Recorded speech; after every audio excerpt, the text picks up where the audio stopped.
Felix പെട്ടെന്ന് വാ. കോളേജിൽ പോയ സമയമായി.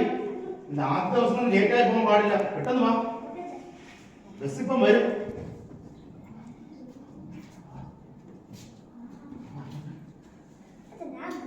ഇല്ല ഞാൻ വിളിച്ചോ, ബസ് വരാറായി. ആ ബസ് വരും. അവിടെ നിന്ന് വിളിച്ചു നോണേ. 2 കോട്ടയം.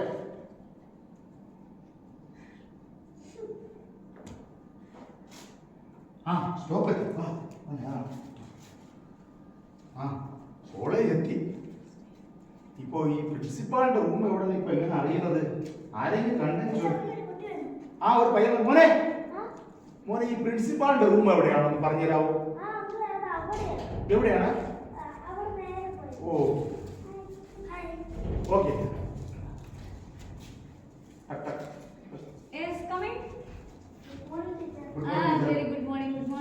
ടീച്ചറെ, ഞങ്ങൾ പുതിയ അഡ്മിഷൻ വന്നതാണ്. ഇത് എന്റെ മോൻ ഫെലിക്സ് ആണ്. അത് ടീച്ചർ ഞങ്ങൾക്ക് ഹോസ്റ്റൽ ഫീസിനുള്ള പൈസയൊക്കെ അത് കിട്ടിയില്ല. അത് അറേഞ്ച് ചെയ്ത് വരാനായിട്ട് സമയം എടുത്തു. അതുകൊണ്ടാണ് ഞങ്ങൾ താമസിച്ചത്.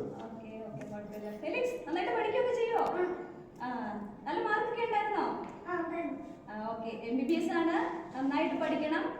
ഒരുപാട് പഠിക്കാനുണ്ട്. ഒരുപാട് പഠിക്കാനുണ്ട് കേട്ടോ. വേറെ കുട്ടികളോടൊന്നും കൂടി വേറെ ദുശീലങ്ങളൊന്നും ഏർപ്പെടരുത്. ഇവിടുത്തെ പോളിസികളെല്ലാം അനുസരിച്ച് നിൽക്കണം കേട്ടോ. ഓക്കെ. ഹോസ്റ്റൽ ആ സൈഡിലാണ്, അങ്ങോട്ട് പോയത്.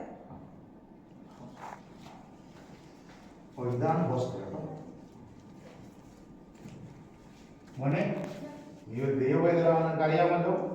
നീ എന്നും ബൈബിൾ വായിക്കണം, എന്നും പ്രാർത്ഥിക്കണം. അനാവശ്യമായി കൂട്ടുകെട്ടൊന്നും കയറിപ്പോരുത്. ഒത്തിരി കൂട്ടുകെട്ടുണ്ടാവും. അപ്പൊ നീ എല്ലാം ശ്രദ്ധിച്ച് ദൈവവേദനാണെന്ന് ഓർമ്മയില് നീ നിൽക്കണം. എന്നിട്ട് ആവശ്യമുണ്ടെങ്കിൽ അച്ഛനെ വിളിക്കണം കേട്ടോ. അച്ഛൻ പോവാണേ.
ഹലോ, ഫെലിക്സിന്റെ ഫാദറാണോ? അതിൽ ആരാണ് സംസാരിക്കുന്നത്? ഞാൻ കോളേജിന്റെ പ്രിൻസിപ്പളാണ് വിളിക്കുന്നത്. ആ, പറഞ്ഞോളൂ മേഡം, എന്താണ്? നിങ്ങൾ നാളെ അത്യാവശ്യമായിട്ട് കോളേജ് വരെ ഒന്ന് വരണം. അയ്യോ, എന്ത് പറ്റി മേഡം? നിങ്ങൾ നേരിട്ട് വരാം, സംസാരിക്കാം. നിങ്ങൾ വരും. കാര്യം പറയാമോ? നിങ്ങളുടെ മകൻ ഇവിടെ എന്താ കാട്ടിക്കൂട്ടുന്നത് അറിയാമോ? എന്താണ്? ഇവിടെ കുടിക്കുന്നോ, സ്മോക്ക് ചെയ്യുന്നോ? എന്റെ മോനോ? ഫെലിക്സോ? നിങ്ങളുടെ മോൻ തന്നെ. അയ്യോ, എന്ത് ചെയ്യാനാ മേഡം? നിങ്ങൾ അത്യാവശ്യമായിട്ട് വരും. മറ്റുള്ള കുട്ടികളെ കൂടെ വഷളാക്കുകയാണ്. ഞാൻ നാളെ രാവിലെ തന്നെ വരാം മേഡം. ശരി, ഓക്കെ.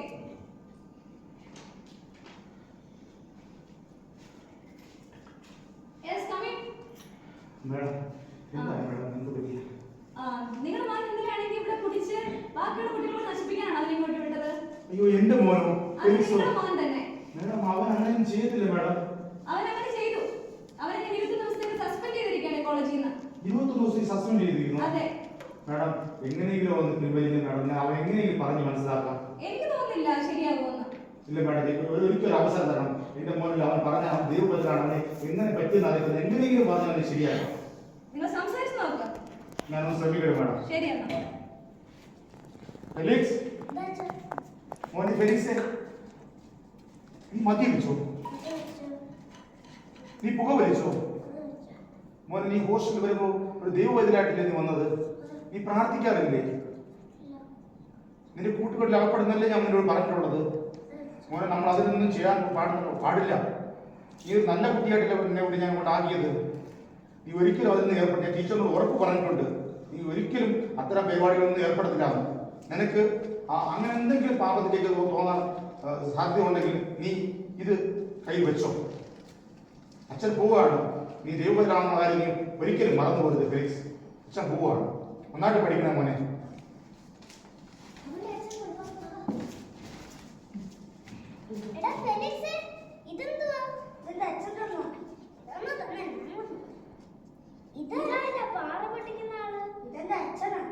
നിന്റെ അച്ഛനോ? അതെന്താ അച്ഛനാ? നിന്റെ അച്ഛന്റെ മുഖത്ത് എന്തുവായിരിക്കുന്നു? കണ്ടില്ലേ എന്റെ അച്ഛൻ എത്ര കഷ്ടപ്പെട്ട് ജോലി ചെയ്യുന്നതാണ്. എന്റെ അച്ഛൻ ഇത്ര കഷ്ടപ്പെട്ട് ജോലി ചെയ്താണ് കൊണ്ടുവന്നത്. ആണോ? കണ്ടില്ലേ എന്റെ അച്ഛന്റെ പാറ പൊട്ടിക്കുന്ന പൊടി എന്റെ അച്ഛന്റെ മോചിരിക്കുന്ന.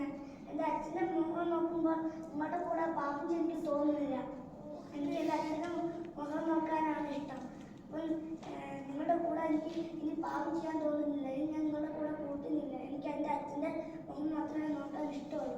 എന്നാ നീ നിന്റെ അച്ഛന്റെ മുഖം നോക്കി അവിടെ തന്നെ ഇരുന്നു. ഞങ്ങൾ അടിച്ചു പഠിക്കുന്നു.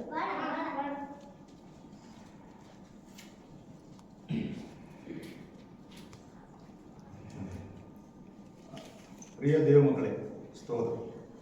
ഇന്ന് രാത്രികാലം ഞങ്ങൾ ഇവിടെ ഒരു സ്കിപ്പിൽ യെശയ്യാ പ്രവാചകന്റെ പുസ്തകം 52:14 നമ്മൾ വായിക്കുന്നു.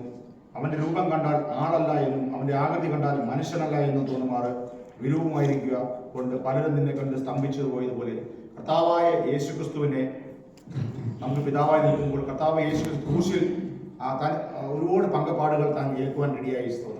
കർത്താവ് നമുക്കറിയാം, കർത്താവിന്റെ തലയിൽ മുൾക്കിരീടം വെച്ചു, അവനെ വടികൊണ്ട് അവനെ അടിച്ചു.